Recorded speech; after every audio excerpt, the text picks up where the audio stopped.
Gene, I wanted to start off by asking you, your new record is quite different from your old ones. What is it that has changed in the group to make this so different?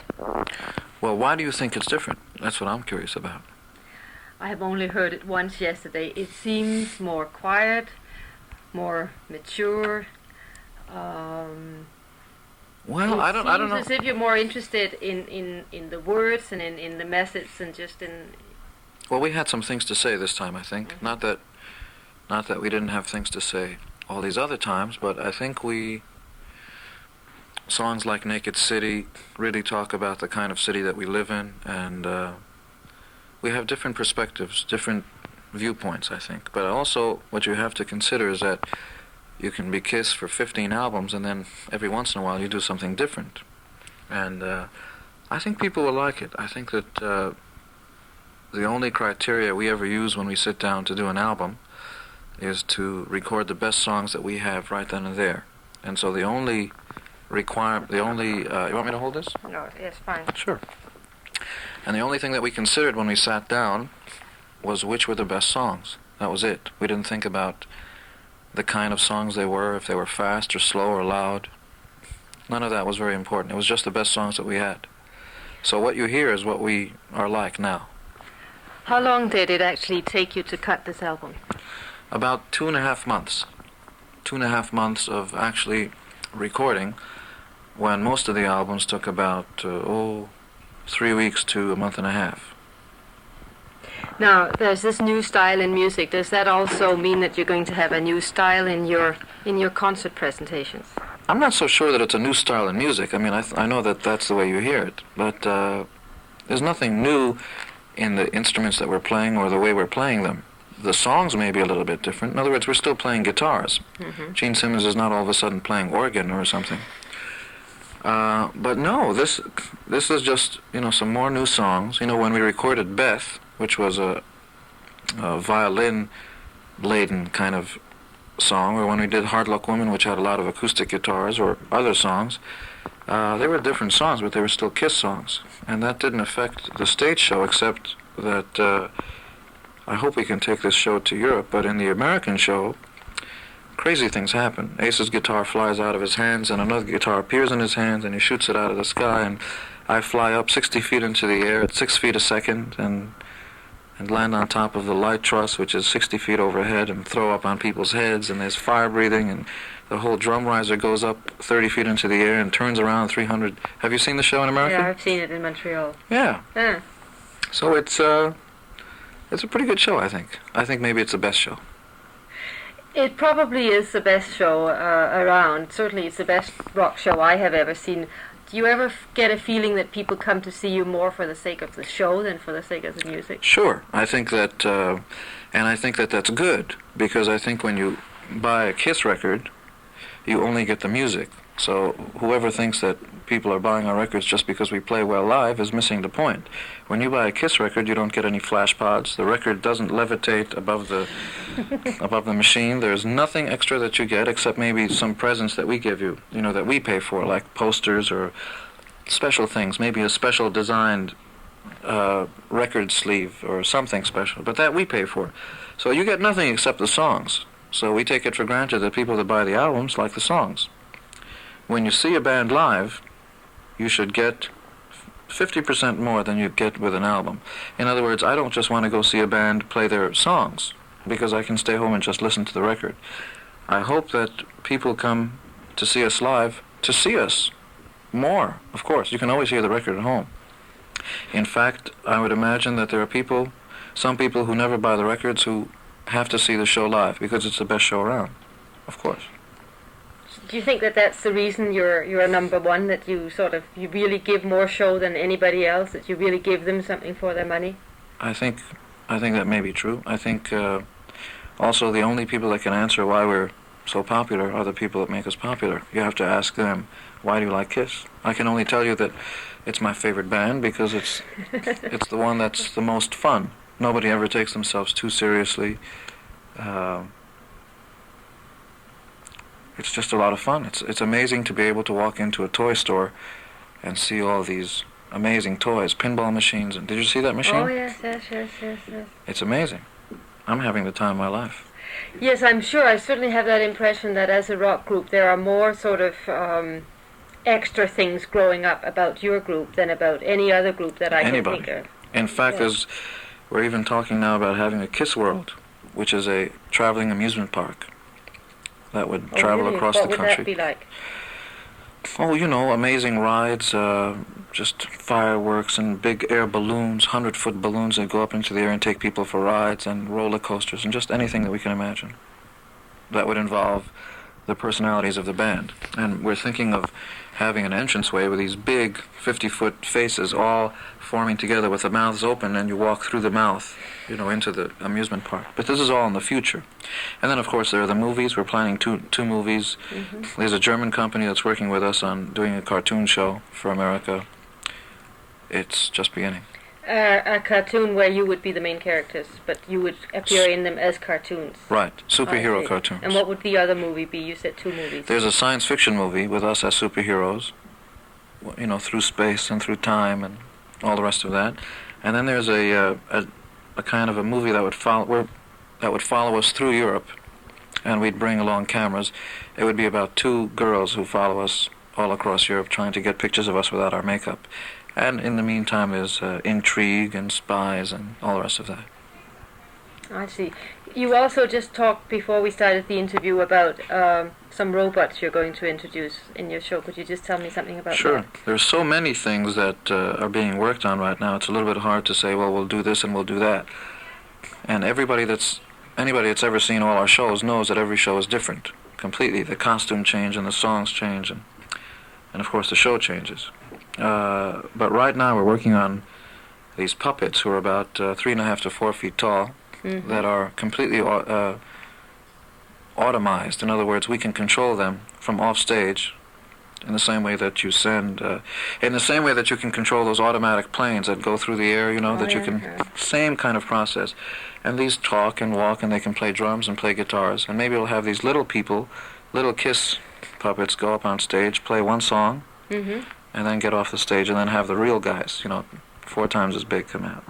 Fine, just hang on a second. Unfortunately, tape, I think it seems to. It's funny in Europe. Everybody uses very, very fast. I just have to turn it down, I think.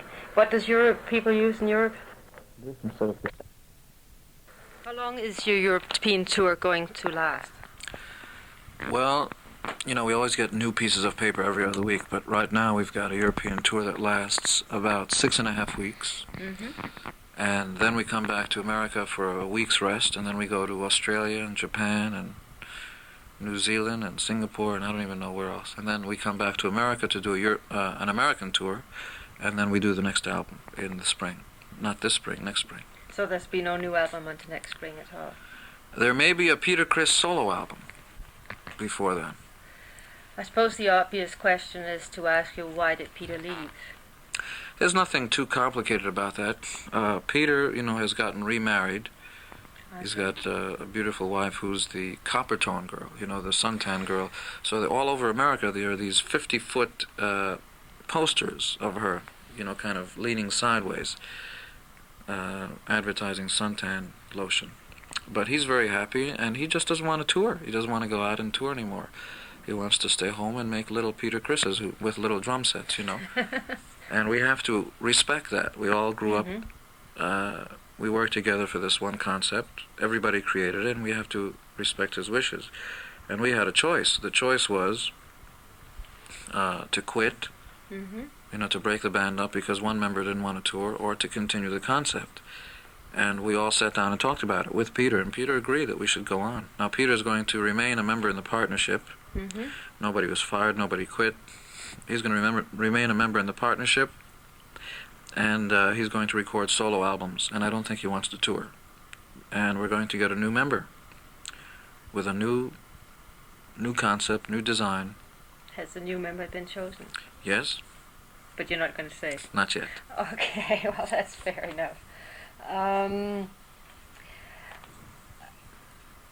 You talked about this, that you give more to your audience, and what we were really wanted very much to find out was why is it that somehow you, more than any other group, has become not just a musical group, but almost an institution, a religion, a cult for millions and millions of people?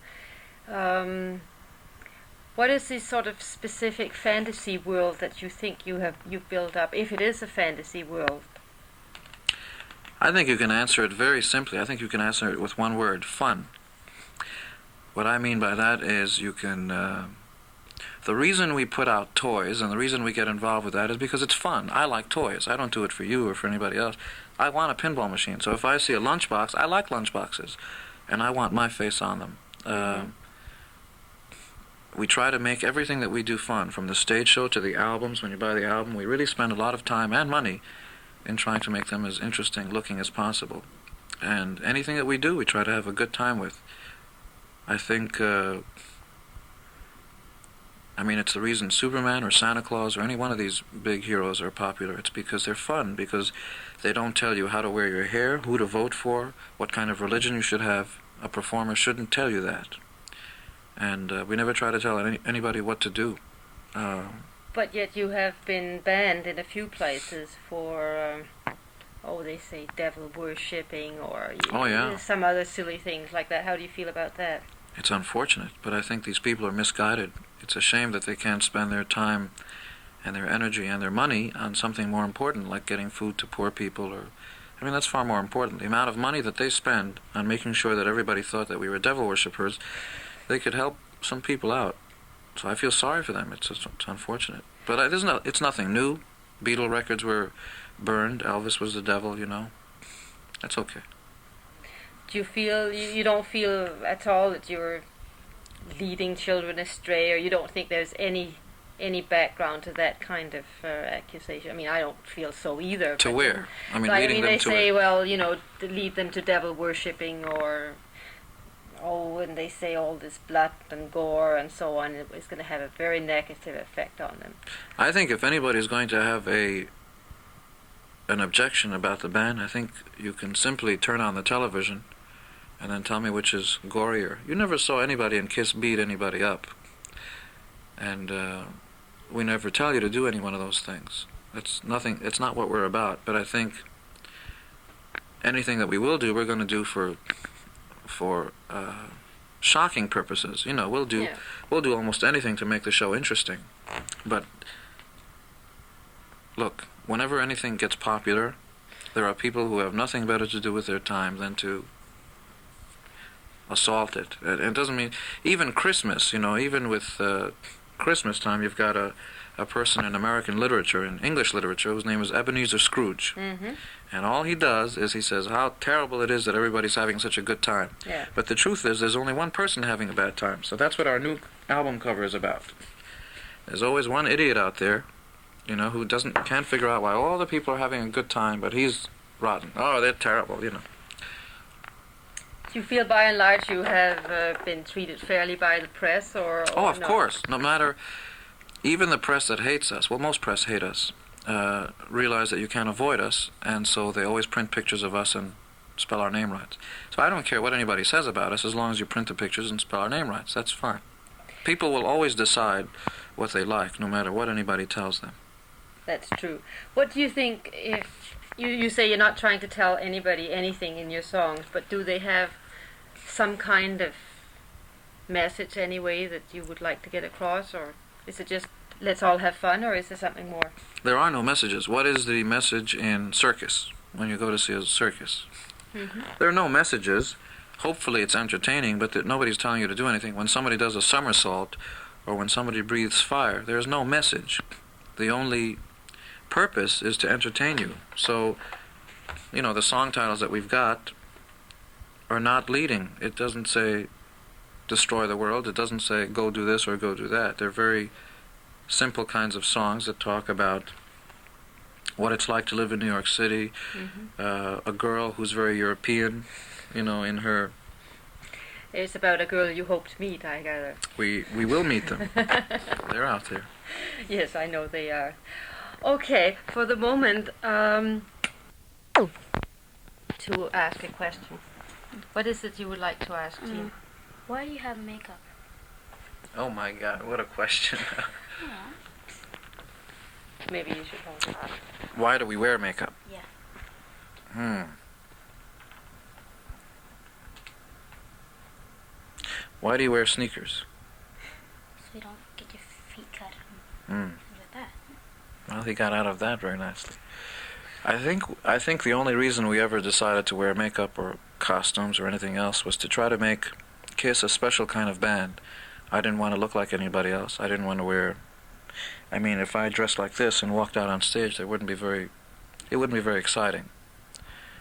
Also, the makeup is another way of expressing your personality, you know? Clowns do it and actors do it, and you know, a long time ago when Indians went on war, when they went into war, In the rain dancer. right, witch doctors would put on makeup and dancers would put on makeup, and a lot of people still do it. They have masquerade parties and Halloween. It's just a way of dressing up for a special event. You know, every show for us is special. Yeah, but like most things say that they say that that it's, you know, so like people will follow them until they take off their makeup. What do you mean? I didn't understand that. Like they in the magazine they say that you'll follow, the fans will follow you if you have the makeup until you take it off. That it's sort of an extra public relations that Oh, is I part see. of your fascination that nobody Of will course. ever, you know. Oh, of course. In other words, you think that if we took the makeup off, people wouldn't follow us. It's possible. It's also possible that if Santa Claus stopped wearing his red outfit and took the pillows away from his stomach and you found out that it was your father, you know, coming through the chimney, or it was your uncle or somebody, that Santa Claus would stop being a magical kind of person. I think maybe you're right. I think maybe if Superman stopped wearing his costume and just dressed up like Clark Kent, maybe he wouldn't be Superman anymore. Maybe you're right. Are you a kind of modern day clown?